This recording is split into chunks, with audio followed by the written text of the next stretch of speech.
Welcome to History with Herodotus, where we delve into the depths of human experience and uncover the complexities of our collective past. Today, we embark on a journey to explore one of the most pivotal events of the 20th century, Operation Barbarossa, the German invasion of the Soviet Union in 1941. This monumental clash of titans would shape the course of World War II and leave an indelible mark on the world. The Treaty of Versailles, imposed upon Germany after World War I, had left the nation humiliated and economically crippled.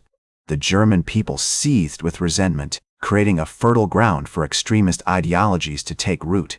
It was amidst this volatile landscape that Adolf Hitler rose to power, his charismatic presence and messianic vision captivating the imagination of a beleaguered nation.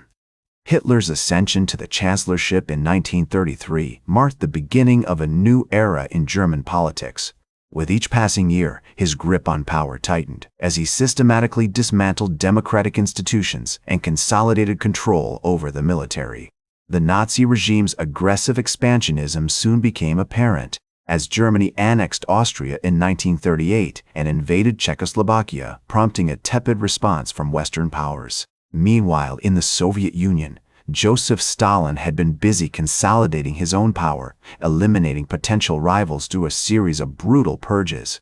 The Soviet economy, still reeling from the devastating consequences of forced industrialization, struggled to keep pace with the Nazi war machine. Despite these challenges, Stalin remained committed to his vision of a socialist utopia, and the Soviet Union continued to expand its territorial reach, annexing eastern Poland and the Baltic states in 1939. The Molotov-Ribbentrop Pact, signed in August 1939, seemed to signal a surprising détente between the two ideological foes. The treaty included a secret protocol dividing Eastern Europe into Soviet and German spheres of influence, effectively paving the way for the invasion of Poland and the outbreak of World War II. However, this uneasy alliance was not destined to last, as Hitler's ambition soon turned eastward, driven by a desire to expand Lebensraum, or living space, for the German people. As tensions between Germany and the Soviet Union escalated, diplomatic relations began to fray. In November 1940, Soviet Foreign Minister Vyacheslav Molotov traveled to Berlin, where he was subjected to a withering barrage of criticism and veiled threats from Hitler. The meeting ended in stalemate, with both sides dug in and unwilling to compromise. In the months leading up to Operation Barbarossa, German military planners worked tirelessly to prepare for the impending invasion. The Wehrmacht, freshly triumphant from its blitzkrieg victories in Western Europe, began to shift its focus eastward as troops and equipment were redeployed along the Soviet border. Meanwhile, Soviet intelligence agencies, despite receiving numerous warnings of an imminent attack, remained skeptical, attributing the German buildup to mere saber-rattling. As the German military machine continued to mobilize along the Soviet border, the atmosphere grew increasingly tense. On June 14, 1941, the Soviet government issued a statement denying any intention of attacking Germany, but by then, it was too late. The die had been cast, and the fate of millions hung in the balance. In the early hours of June 22, 1941, the German Wehrmacht launched Operation Barbarossa, a massive invasion of the Soviet Union that would become one of the most pivotal events of World War II. The initial assault was characterized by its sheer scale and ferocity, as over 3 million German troops poured across the border, supported by thousands of tanks, aircraft, and artillery pieces. The Soviet Air Force, caught off guard, suffered devastating losses in the opening days of the campaign, with over 2,000 aircraft destroyed on the ground or in the air.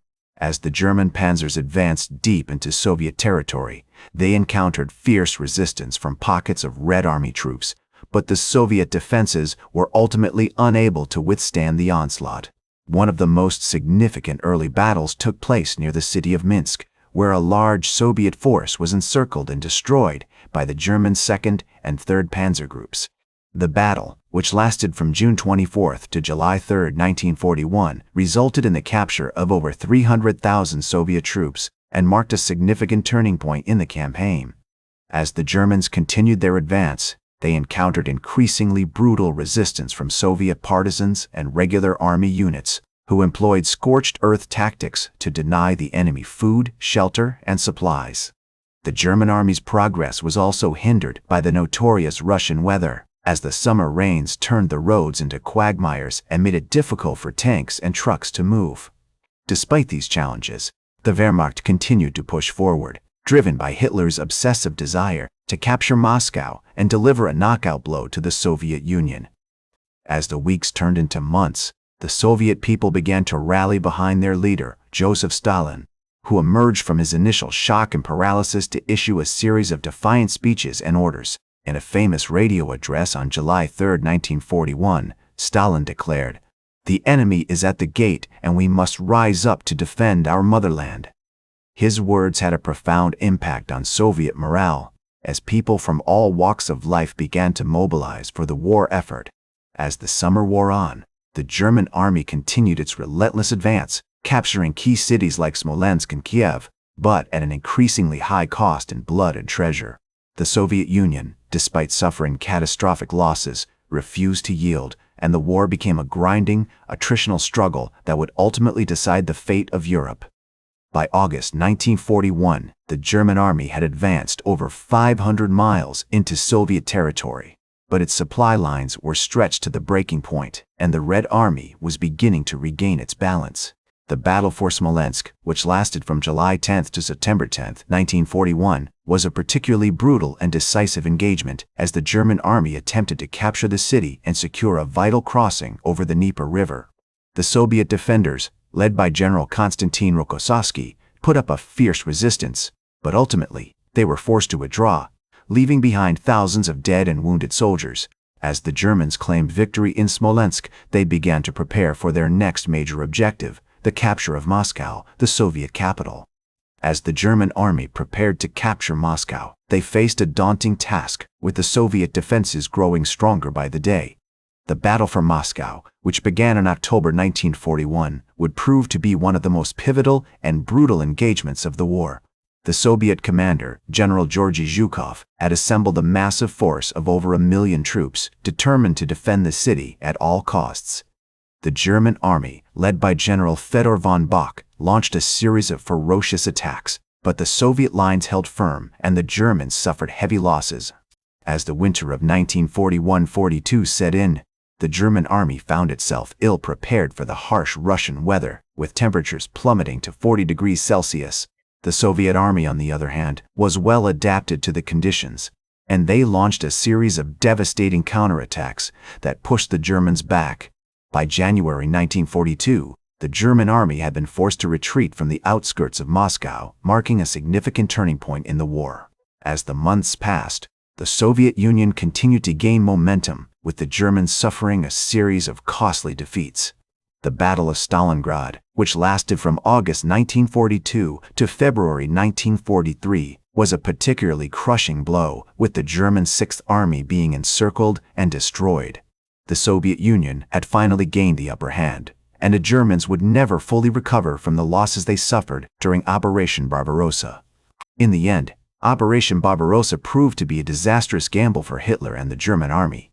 As the Soviet historian Alexander Solzhenitsyn once said, "The war against Russia was a war of mutual destruction, in which both sides were doomed to suffer irreparable losses." The operation had cost the Germans over 1 million casualties, and the Soviet Union had suffered an estimated 20–30 million losses. The war would ultimately end with the defeat of Nazi Germany, but not before the Soviet Union had emerged as a superpower. Today, Operation Barbarossa is remembered as one of the most significant and brutal campaigns in human history. It marked a turning point in World War II, and its legacy continues to shape international relations to this day. The operation serves as a stark reminder of the devastating consequences of war and the importance of diplomacy and cooperation. That's all for today's History with Herodotus.